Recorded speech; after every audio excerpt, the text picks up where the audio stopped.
पहलगाम, जहाँ हर एक रास्ता एक कविता बन जाती है, वही हमने बिताया हमारे ज़िंदगी के खूबसूरत वो 2 दिन।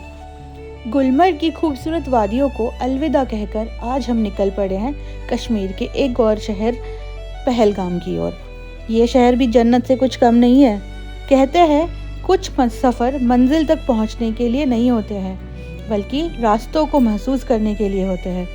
और आज का ये हमारा सफ़र कुछ ऐसा ही होने वाला है। पहलगाम के रास्ते में मार्च की वो दोपहर अजीब सी खामोश थी जब हमारी गाड़ी के सामने सेब के ये बाग आए। ना कोई हरा पत्ता, ना कोई सेब, बस पतझड़ का एक उदास सा सच था। पेड़ सारे बेलिबास थे, जैसे वक्त ठहर सा गया हो।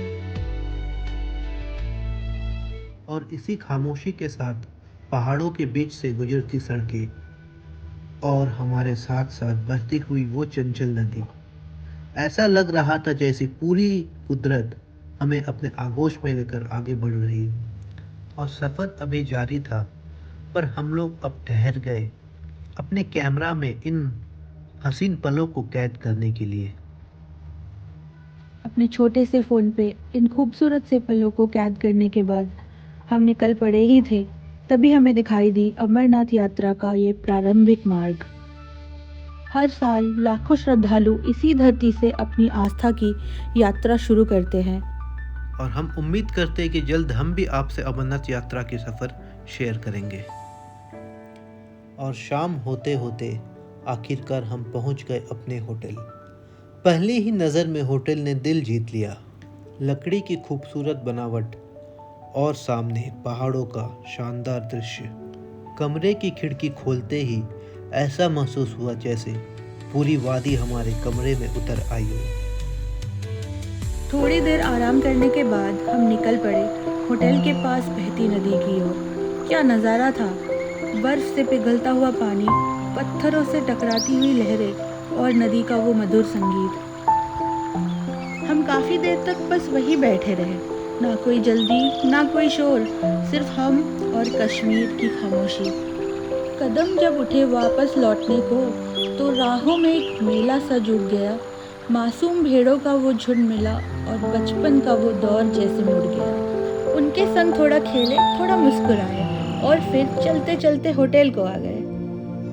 और फिर बाहर सूरज डूबते ही ठंड बहुत बढ़ गई थी, तो हम भी जल्दी जल्दी डिनर करके अपने रूम में सोने चले गए। अगली सुबह नई उम्मीदों के साथ हमने होटल से एक टैक्सी बुक की और आज का सफ़र था पहलगाम की सबसे मशहूर एबीसी वैली, जिन्हें हम आरू वैली, बेताब वैली और चंदनवाड़ी के नाम से भी जानते हैं।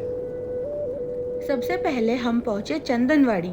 यही वो जगह है जहां से हर साल अमरनाथ यात्रा का एक प्रमुख मार्ग शुरू होता है। ऊंची पहाड़, ठंडी हवाएं और दूर दूर तक फैली बर्फ, ये सिर्फ एक पर्यटन स्थल नहीं, बल्कि आस्था और प्रकृति का अद्भुत संगम है। मार्च के महीने में भी चंदनवाड़ी में चारों तरफ बर्फ की ये खूबसूरत चादर बिछी हुई थी। यकीन मानिए, यहाँ ये नज़ारा किसी जन्नत से कम नहीं लग रहा था। जब हम चंदनवाड़ी पहुंचे, लगा जैसे प्रकृति ने अपनी सबसे खूबसूरत पेंटिंग यही बना दी हो। हर तरफ पहाड़, नदी और एक अलग ही सुकून। हर मोड़ के साथ कश्मीर और भी हसीन होता गया और चंदनवाड़ी ने हमें एहसास दिलाया कि कुछ जगह सिर्फ देखी नहीं, महसूस की जाती है।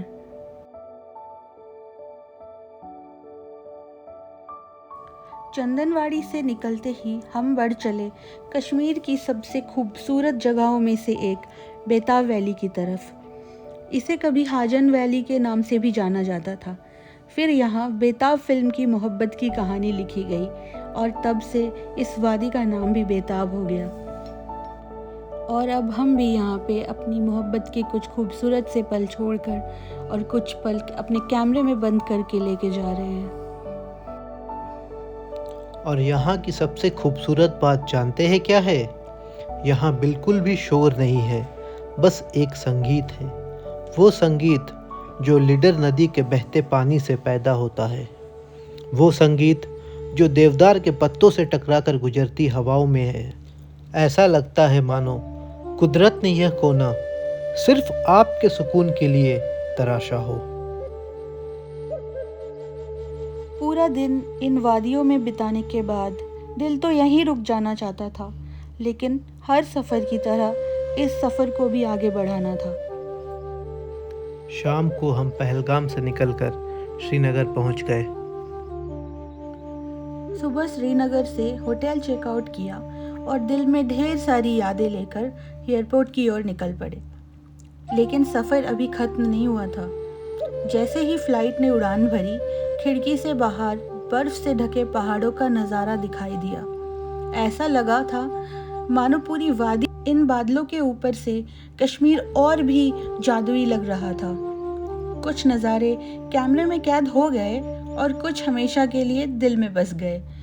इस सफ़र ने हमें सिर्फ नई जगह नहीं दिखाई, बल्कि सुकून, खूबसूरती और अनगिनत यादें भी दी। मिलते हैं एक और नए सफ़र, नई मंजिल और नई कहानी के साथ। तब तक के लिए धन्यवाद। अपना प्यार और साथ यूं ही बनाए रखिए।